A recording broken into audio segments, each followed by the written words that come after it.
out the specs. I'd like to make sure I don't miss anything here. I actually have something prepared. It won't be too long. Got a lot to say, but you gotta wrap it up here.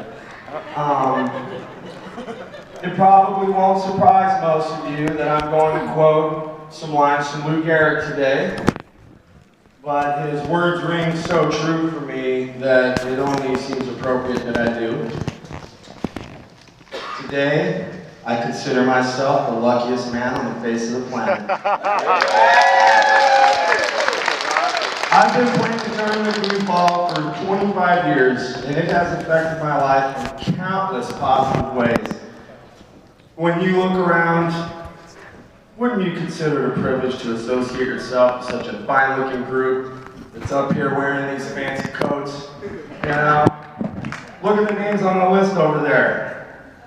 Which of you wouldn't consider it the highlight of your career just to associate with them for even one day? Sure, I'm lucky. Who wouldn't consider it an honor to have learned the game from guys like Todd Lafredo, the game's greatest player, or Terry Moore, took me with him on tour in his van for 10 months when he was the game's #1 ranked player. Heck yeah, I'm lucky. When I first discovered foosball tournaments at all, I met 1988 world champion Randy Stark, and he was nothing but positive with me, so cool to me. Introduced me, took me to tournaments, introduced me to many of the foosball legends who each had an impact on my development as a player and as a person. Guys like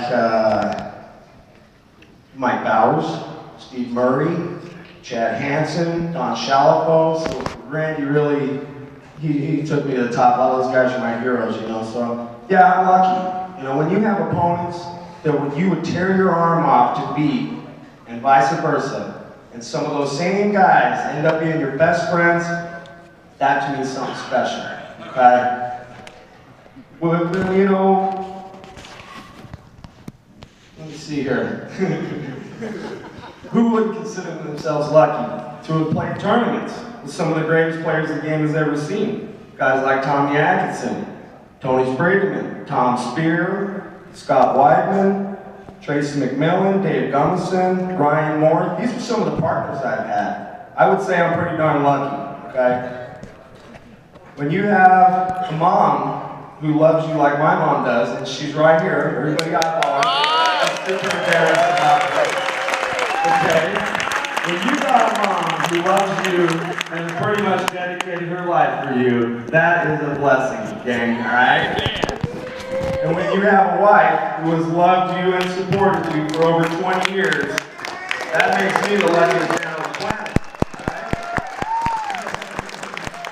Now, there are a few people I've yet to mention who have influenced me in many different ways. Some of you have changed the way I play the game. Some of you have affected the way I look at the game. Some of you have inspired me in ways that don't even involve foosball at all. So, some of these names, you won't know some of these names. Some of these names are huge in the world of foosball, but these names are all huge in my world, okay? So I want to extend a special thank you to Chuck and Ditto Hobbs, Jeff Asman, Ron Nelson, Billy Sumption, my brother Marty, who really only had one shot. He'd set it up in the corner of the ramp there, he'd drop it down, but he could spray it or he could tuck it. It was deadly. He was like the first one to have something going on there, so good job, Mark, for that one. I want to thank Greg Perry. I want to thank James Martin. I want to thank Octavio Olaje, Rip and Rick Reese, John Zoller, Federico Colignon, Rob Capistani, the whole Rue family, Adrian Zamora, Kevin Everson, Mark Rudnicki, Tim Walters, Bill Washam, all the Colorado foosball crew, Dan Barber, Jerry Todd, Dana Marr. Thank you to all my Team USA teammates. You guys are all awesome. Love you all. Just too many names to really name. You know, I've got so many buddies out there. I do want to thank everyone on the committee, especially anyone who voted for me. I really appreciate that. It's the hugest honor that I can have. Anybody wearing any of my jackets? Full support. I appreciate you guys. I wish I had more of them to give to all my buddies. I love you guys. Thank you.